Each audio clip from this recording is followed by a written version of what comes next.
Today I'd like to tell you a little bit about St. Anthony.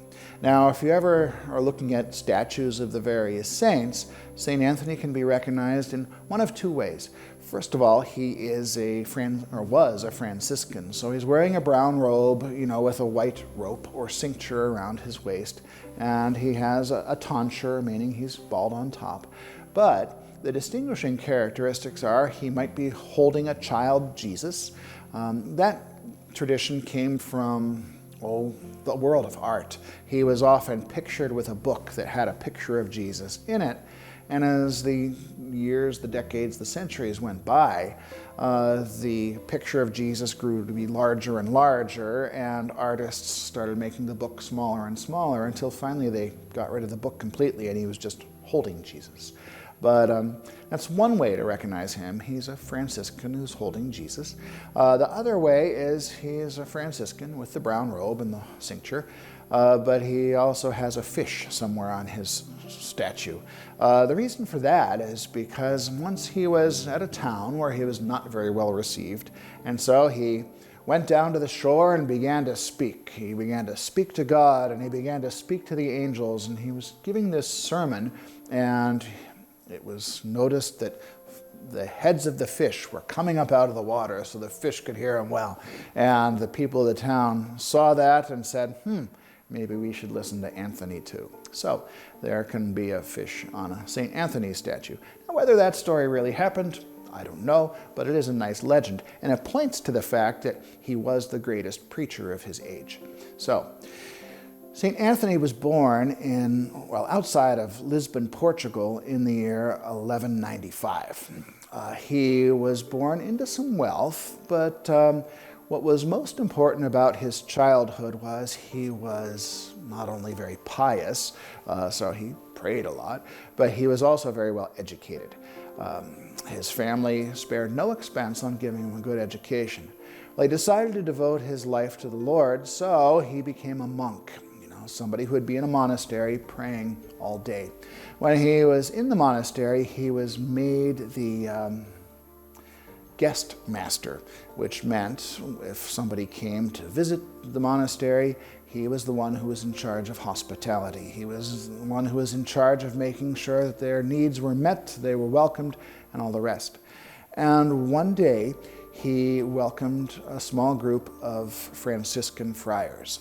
Now, just immediately prior to that, St. Francis of Assisi, one of the greatest saints ever, founded the order of St. Francis. He and a band of followers lived a life that was to be marked by evangelical poverty, dedication to carrying out the Lord's will, and they were becoming a force within the church, providing a good example for people, being good servants to the people of God, and providing witness to the fact that life could be simpler, more holy.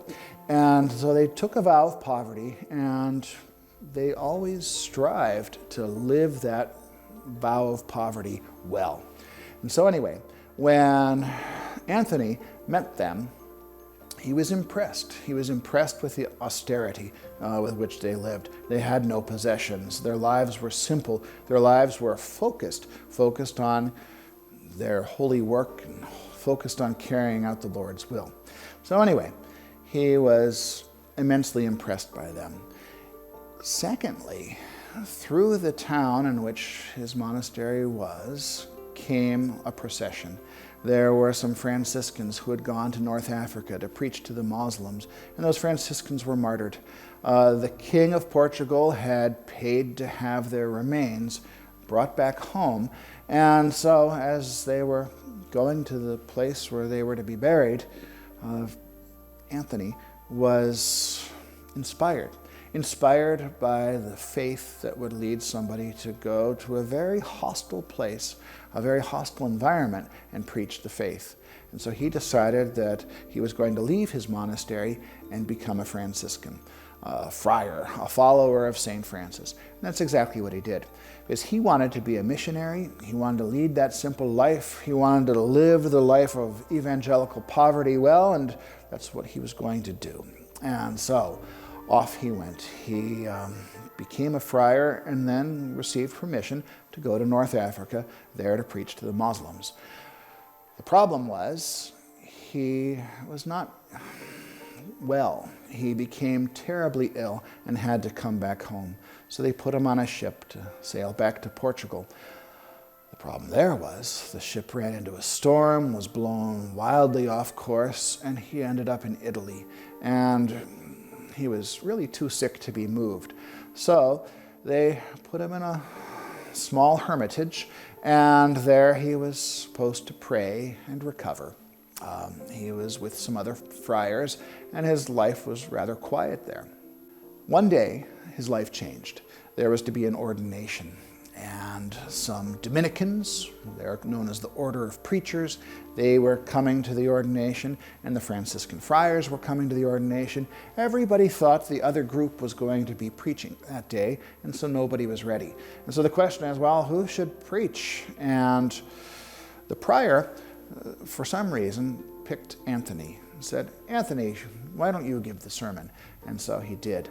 And everybody was awestruck at the depth and breadth of his knowledge, at his eloquence, and his understanding of the life and mysteries, or the life of Jesus and the mysteries of the faith. He so impressed everybody that, well, his life changed. He was immediately known for being a great preacher, and not just a great preacher, but somebody who really had a wonderful depth and breadth of knowledge of the Catholic faith. And St. Francis himself was impressed. Francis always had this idea that his followers were meant to be very simple men. They were supposed to lead that life of evangelical poverty, and their focus was to be rather narrow. But because of that, he didn't think that they should pursue an education because it wasn't what they were about. Well, Anthony changed his mind. Anthony made Francis understand that the more we know, the more we can explain, the more we can understand, the more we can appreciate, the more we can help others to come to know Jesus Christ. Not just the more we know about the faith, but the more we know about the world. And so Anthony changed the mind of St. Francis. And Francis was so impressed that he had Anthony teach the new novices year after year after year. Well, in addition to that, it was a time of great theological controversy in Europe. There were heresies galore. People who were well-intentioned, but people who had terrible misunderstandings about the Catholic faith, or about the nature of God, or about the nature of reality. And those heresies, those misunderstandings, those errant teachings needed to be combated. And so they sent out preachers. And the greatest preacher they had, of course, was Anthony. So he spent the rest of his life not just teaching, but going around from town to town, preaching wherever he was needed, preaching to whoever who would listen, strengthening the faith of those who were shaky and returning the faith of those who had left. He was somebody who, through his great eloquence and through his great understanding, through his depth of knowledge, led many people to the faith. And so he became really the finder of lost souls. Now, his life was short. As I said, he was born in 1195 and died in the year 1231. So he didn't live very long.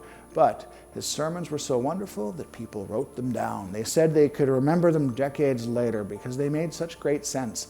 And so he became a doctor of the church because he taught so well. Now, what do we know St. Anthony for? Well, he's the finder of lost things. Apparently, when he was a novice master and a teacher to those young Franciscans, there was a young man who left.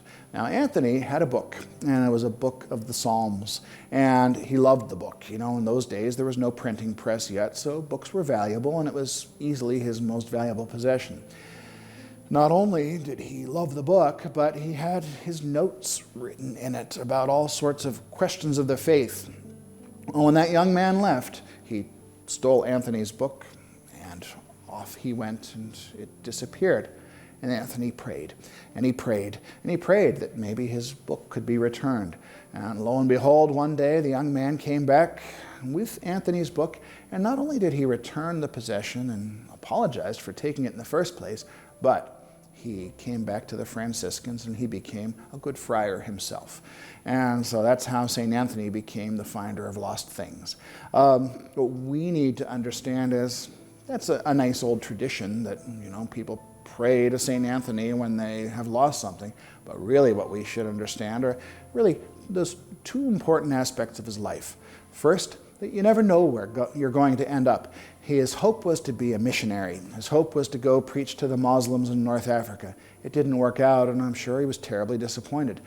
But God had a plan for him. He got to preach to the people of Europe who needed to hear his wisdom, who needed to see his faith in action, who needed to be inspired by his wonderful words. So that's the first thing. The second thing is the gift of an education. Sometimes we forget how important that is. It always impresses me that St. Francis had his eyes opened by St. Anthony.